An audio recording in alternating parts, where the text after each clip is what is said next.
দেবব্রতের অর্থাৎ ভীষ্মের যৌবরাজ্য প্রাপ্তি। গঙ্গার শোকেতে রাজা হইল কাতর, নিরন্তর ভার্যাগুণ ভাবে নৃপবর। গঙ্গার ভাবনা বিনা অন্য নাহি মনে, বিবাহ না করে রাজা নবীন যৌবনে। হেনমতে বহুদিন আছে নরপতি, নানা দান যজ্ঞ রাজা করে নীতি নীতি। সত্যবাদী জিতেন্দ্রিয় ধর্মেতে তৎপর, দেবাসুর নর পূজ্য যেন পুরন্দর। তেজে দিনকর সম শান্তে যেন ইন্দু, ক্ষমায় পৃথিবী রাজা গুণে পূর্ণ সিন্ধু। গতিতে পবন রাজা দুষ্টগণে যম, রূপে গুণে ধর্মে কর্মে কেহ নাহি সম। দুঃখী অন্ধ অথর্বের হইল পিতামাতা, ধর্মেতে তৎপর রাজা কল্পতরু দাতা। রাজার পালনে প্রজা দুঃখ নাহি জানে, ধন্য ধন্য বলি খ্যাত হইল ভুবনে। বৎসর শতেক ষষ্ঠী গেল হেনমতে, একদিন গেল রাজা মৃগয়া করিতে। একা রথে ভ্রমে রাজা ভাগীরথী তীরে, হেরে রাজা তরঙ্গ না বহে গঙ্গা নীরে। স্থির রহে জাহ্নবী বারিজে সুগভীর, আচম্বিতে দেখে রাজা দূরে এক বীর। আশ্চর্য দেখিয়া রাজা ভাবে মনে মনে, তদন্ত জানিতে তবে গেল ততক্ষণে। নিকটে আসিয়া নৃপ দেখে সেই বীর, কামদেব যিনি রূপ সুন্দর শরীর। হাতে ধনুস্বর বসিয়াছে মহাবল, সরজালে বান্ধিয়াছে জাহ্নবীর জল। দেখিয়া শান্তনু হইল বিরস বদন, নৃপে হেরি বীর জলে প্রবেশে তখন। জলে প্রবেশিল তাহা শান্তনু দেখিয়া, বসিল তথায় রাজা চিন্তিত হইয়া। শান্তনু দেখিয়া গঙ্গা হইল সদয়, বাহির হইল আগে করিয়া তনয়। পূর্বরূপ ত্যাজি গঙ্গা অন্য রূপ হইয়া, নৃপতির তরে তবে বলে ডাক দিয়া। কি কারণে চিন্তা তুমি করহ রাজন, হেরো দেখো লহ রাজা আপন নন্দন। আমা হইতে পাইলা যে অষ্টম কুমার, দেবব্রত নাম ধরে তনয় তোমার। এ পুত্রের গুণ রাজা না যায় কথনে, অস্ত্র শস্ত্র শিক্ষা কইল বশিষ্ঠের স্থানে। দেবগুরু দৈত্যগুরু সমশাস্ত্রে জ্ঞান, অস্ত্রবিদ্যা জানে ভৃগুরামের সমান। সংসারে যতিক বিদ্যানীতি শাস্ত্র ধর্ম, এ পুত্রের অগোচর নহে কোনো কর্ম। তোমারে দিলাম পুত্র লহ মহারাজ, অভিষেক করিয়া করহ যুবরাজ। এত বলি গেল গঙ্গা অন্তর্ধান গতি, পুত্র পেয়ে আনন্দিত হইল নরপতি। পুত্র লইয়া গেল রাজা আপন নগরে, আনন্দিত পুরজন দেখি পুত্র বরে।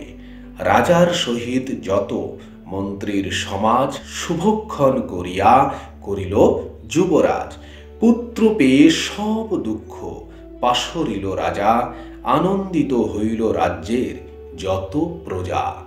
পুত্রে অধিকার দিয়া শান্তনু ভূপতি, মৃগয়া করিয়া ভ্রমে অচিন্তিত মতি।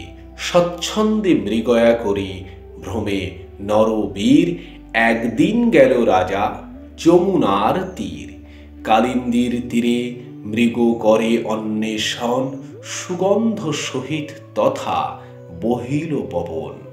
গন্ধে আমোদিত রাজা চারি ভিতে চায়, কিসের সুগন্ধ আসে না জানিল রায়।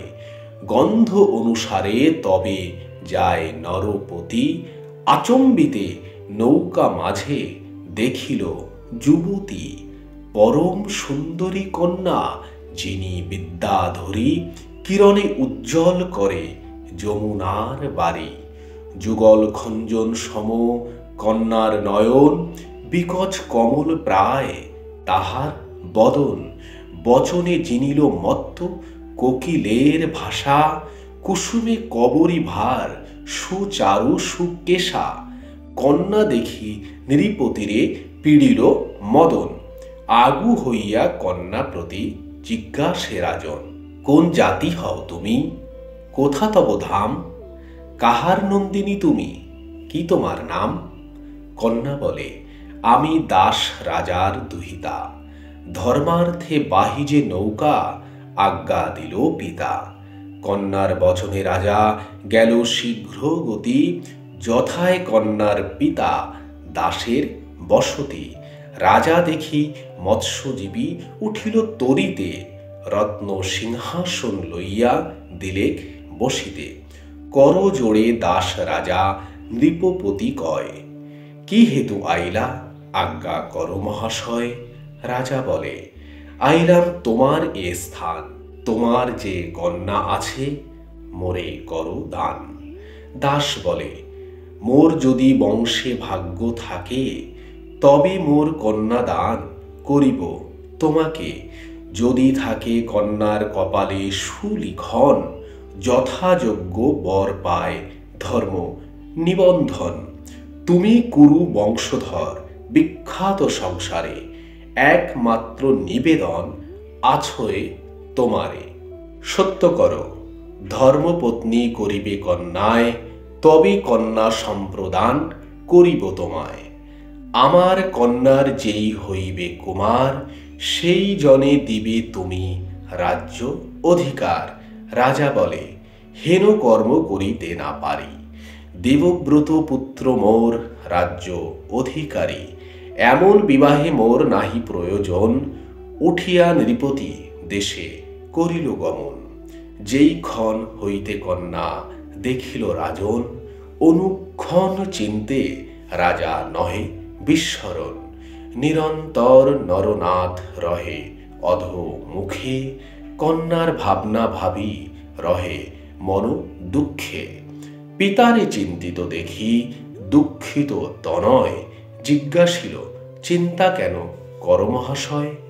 পৃথিবীতে কোন কর্ম তোমার অসাধ্য? যক্ষ রক্ষ সুরাসুর সবে তব বাধ্য।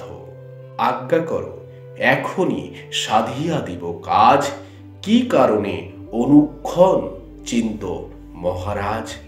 পুত্রের বচন শুনি কহে নরপতি, যে কারণে চিন্তা মোর শুনহ সুমতি। কুরুকুল মহাবংশ বিখ্যাত সংসার, হেন বংশধর তুমি একই কুমার। জীবন যৌবন পুত্র চিরকাল নয়, কদাচিৎ তোমার বিপদ যদি হয়, তবে তো কৌরব বংশ হইবে বিনাশ। এই হেতু চিত্তে তাপ না করি প্রকাশ। যাবৎ আছহ তুমি বংশেতে নন্দন, সহস্র কুমারে আর কোন প্রয়োজন? সংসারে যতেক ধর্ম কহে পদ্মজনী, বংশ রক্ষা ধর্ম 16 কলায় যে গণি। বংশহীন লোকে ধর্মফল নাহি ফলে, বিবাহ না করিলে তুমি থাকিলে কুশলে। রূপে গুণে যোগ্য তুমি যে রাজকুমার, তোমা বিদ্যমানে বিবাহে কি কাজ আমার? তথাপি পূর্বাপর কহেন মুনিগণ, এক পুত্র পুত্র নহে বংশের কারণ। এই হেতু চিন্তা মোর হয় নিরবধি, উপায় না দেখি পুত্র ইহার ঔষধি। পিতার এতেক বাক্য করিয়া শ্রবণ, দেবব্রত গেল যথা বিজ্ঞ মন্ত্রীগণ। কহিল পিতার কথা যত মন্ত্রীগণে, শুনিয়া সকল মন্ত্রী বলিল তখনই। মৃগয়া করিতে রাজা গিয়াছিল বন, পদ্মগন্ধা কন্যা শনে হইল দর্শন। তার হেতু তার বাপে বলিল বচন, নাহি দিল কন্যা সেই তোমার কারণ। মন্ত্রীগণ স্থানে শুনি এতেক বচন, রথে চড়ি তথাকারে করিল গমন। ততক্ষণে দেবব্রত দেখিয়া ধীবর রাজার বিধানে পূজা কইল বহুতর। দেবব্রত বলে, রাজা তুমি ভাগ্যবান, আমার জনকে তুমি কন্যা দেহদান। এত শুনি জোড় হাতে বলিল ধীবর, মোর নিবেদন এক অবধান কর। দাস বলে, মোর কন্যা বিখ্যাত ভুবনে, তাহার মহিমা বলে যত মুনিগণে। এত শুনি রাজা জন্মে জয় জিজ্ঞাসিল, ধীবর সে কন্যারত্ন কেমনে পাইল? সহজে কৈবর্ত জাতি নিজ মধ্যে গণি, তার ঘরে হেন কন্যা কি কারণে মুনি? মুনিবর বলে, রাজা কর অবধান, সে কন্যার গুণ কর্ম শুনহ বিধান। মৎস্যের উদরে জন্ম ব্যাসের জননী, দয়া করিলেন তারে পরাশর মুনি।